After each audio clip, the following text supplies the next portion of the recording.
భగవంతుడికి ఏది ఇష్టము అంటే మనం ఏకాంతంగా ఉండి మన మొర వినిపించడం ఇష్టం. ఏకాంతాన్నే కోరుకుంటాడు భగవంతుడు ఎప్పుడు కూడా. అది కూడా దట్టమైన ఏకాంతం. అంటే మనతో మనం కూడా మాట్లాడకూడదు. ఏకాంతం అంటే ఒక్కరూ ఉండడం కాదు, మనస్సు కూడా ఆలోచించకుండా ఉండడం. అది దట్టమైన ఏకాంతం. అంటే మనం ఒక్కళ్ళం ఉన్నా సరే ఎప్పుడు ఏదో ఆలోచిస్తూనే ఉంటాం. ఒక చర్చ నడుస్తూ ఉంటుంది లోపల, ఏవో రాగద్వేషాలు నడుస్తూ ఉంటాయి. సాంద్ర ఆదర ఆకాంక్షిత ఏకాంత సంసేవన.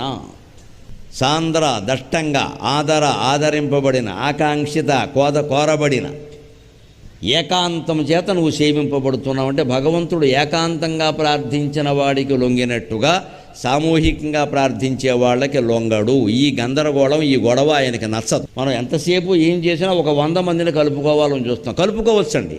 ఆధ్యాత్మికతను సామూహికం చేయడం దైవం కోసం కాదు, దేశం కోసం.